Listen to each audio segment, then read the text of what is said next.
وفي وسط الكلام الفنان احمد زكي قال على حاجه خطيره جدا، وبيقول انه كان فوق السقف وباصص على جسمه اللي موجود على السرير. ساعتها كان خايف جدا ومش عارف ايه اللي بيحصل ده. في لقاء للفنان احمد زكي مع المذيع اللبناني زاهي وهبي في برنامج خليك في البيت، اتكلم احمد زكي عن كل حاجه تخصه من اخبار واشاعات وحكايات والكلام اللي بيتقال عنه. وفي وسط الكلام الفنان احمد زكي قال على حاجه خطيره جدا. قال ان في الثلاثينات حصل له حاجه غريبه، قال ان روحه خرجت بره جسمه ودخلت تاني. احمد زكي قال وقتها انه ما كانش بيصدق في الكلام ده اصلا، وان حتى لو والدته هي اللي قالت له عن اللي حصل معاه ما كانش هيصدقها، وانه بيعتبر كل الكلام ده تخريف لان الحاجات دي بره نطاق العقل والمنطق. وبيوصف احمد زكي اللي حصل معاه، قال ان في اليوم ده الجو كان حر جدا وهو نايم على السرير عادي وباصص على السقف، كان صاحي ومركز، يلاقي نفسه في السقف بدل ما يكون على السرير، ويقول انا كنت حاسس احساس غريب، انا ما كنتش حاسس بنفسي، حاسس ان مش بشر لحم ودم، كنت عامل زي غزل البنات. وبيقول انه كان فوق السقف وباصص على جسمه اللي موجود على السرير، كان خفيف جدا وطاير في الهواء. كمل وقال انه كان في الحقيقة حران جدا، بس لما كان طاير فوق وبص على جسمه حس بهوا كأنه في الربيع. ساعتها كان خايف جدا ومش عارف ايه اللي بيحصل ده، ايه اللي انا شايفه ده، ايه. بس مرة واحدة اتسحب من فوق ورجع جسمه تاني، ابتدى يحس بأعصابه وجسمه، بس من قوة اللي حصل ورجوعه لجسمه اتنطر على الأرض، بس من خوفه نزل بالبيجامة يجري حافي في الشارع علشان يتأكد إن الدنيا طبيعية زي ما هي، ويتأكد إنه لسه عايش.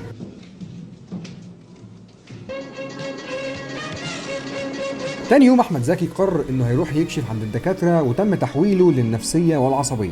ساعتها لما كشف عليه قالوا له انت تمام، انت زي الفل، انت ما فاكش اي حاجه، دي مجرد شويه هلاوس بس. احمد زكي ساعتها ما كانش مقتنع بكلام الدكاتره، لانه كان متاكد ان اللي هو كان فيه ده حقيقه مش تهيؤات او حتى هلاوس. وساعتها راح للشيخ الشعراوي على طول وحكى له على كل اللي حصل معاه. الشيخ الشعراوي رحمه الله طمنه وقال له مش عايزك تقلق، بس ما تحكيش اللي انت قلت عليه ده لحد، وانت علشان ربنا بيحبك خلاك تحس الاحساس ده. احمد زكي فعلا خد بنصيحه الشيخ الشعراوي وما حكاش لحد اللي حصل له لمده 10 سنين. وساعتها حصل له موقف تاني غريب لما اتكلم الفنان احمد زكي عن صاحب عمره واقرب حد ليه صلاح جاهين. بيقول انه كان قريب منه جدا لدرجه انه كان بيعتبره ابوه او اخوه الكبير مش مجرد صاحبه، وصلاح جاهين بيحس نفس الاحساس ده، وطلع كذا مره وقال انه بيحس احساس ابوه تجاه احمد زكي. فبيحكي احمد زكي في يوم من الايام وهو في لندن، وكان مع صاحبه عماد اديب وحد من السفاره، وكان مفروض ان هو رايح علشان يعمل عمليه هناك. وبيحكي ان اليوم كان ماشي طبيعي جدا، وكانوا قاعدين بيفطروا، وبعدين راحوا على المستشفى. وهنا احمد زكي ابتدى يستعد ويلبس لبس العمليات، وبالصدفه يلمح جورنان في المستشفى وعينه تيجي على الاخبار، وبيكتشف ان صاحب عمره صلاح جاهين تعبان وداخل العنايه المركزه. واول لما شاف الخبر كان عامل زي المجنون، ساب المستشفى ساعتها ونزل يجري بسرعه، وكان فاكر نفسه في مصر لدرجه انه وقف تاكسي وقال له وديني المهندسين بسرعه. طبعا عماد اديب وراجل السفاره كانوا عمالين يجروا وراه لحد ما لحقوه وقالوا له اهدى، احنا مش في مصر، تعالى وكل حاجه هتتحل. وعرفوه ساعتها ان ما ينفعش ينزل مصر دلوقتي غير لما يعمل العمليه. وساعتها علشان يهدوه راحوا مكلمين مامة صلاح ومراته، وده علشان يطمنوه ويقولوا له ان صلاح فعلا كويس. وفعلا كلموا احمد وقالوا له ان صلاح تمام بقى كويس. طبعا احمد زكي صدق كل الكلام ده وبقى هادي جدا ومستعد يخش العمليات. وفضل احمد زكي جوه العمليات لمده 4 ساعات كاملين، وبعد ما خلص اتنقل للعنايه المركزه. واول لما فتح عينه لقى نفس هيئه صلاح جاهين بنفس الشكل اللي كان موجود عليه قبل كده، واللي هو شبه غزل البنات. وبيقول احمد زكي انه شاف صلاح قدامه فعلا، وكان قلقان وبيبص له بصه مش طبيعيه.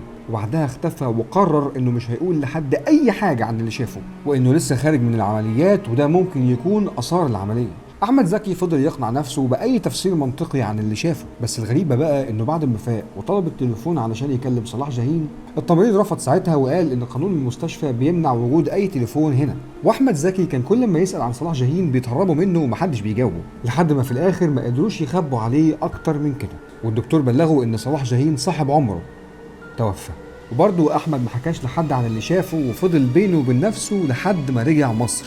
بس احمد فضل يدور عن اليوم والتوقيت اللي صلاح جاهين صاحبه مات فيه، واكتشف انه كان نفس اليوم اللي شافه فيه في العنايه المركزه، وفضل مقتنع ان اللي شافه ده روح صلاح جاهين قبل ما تطلع للسماء. بس ازاي والارواح ما بتزورش حد؟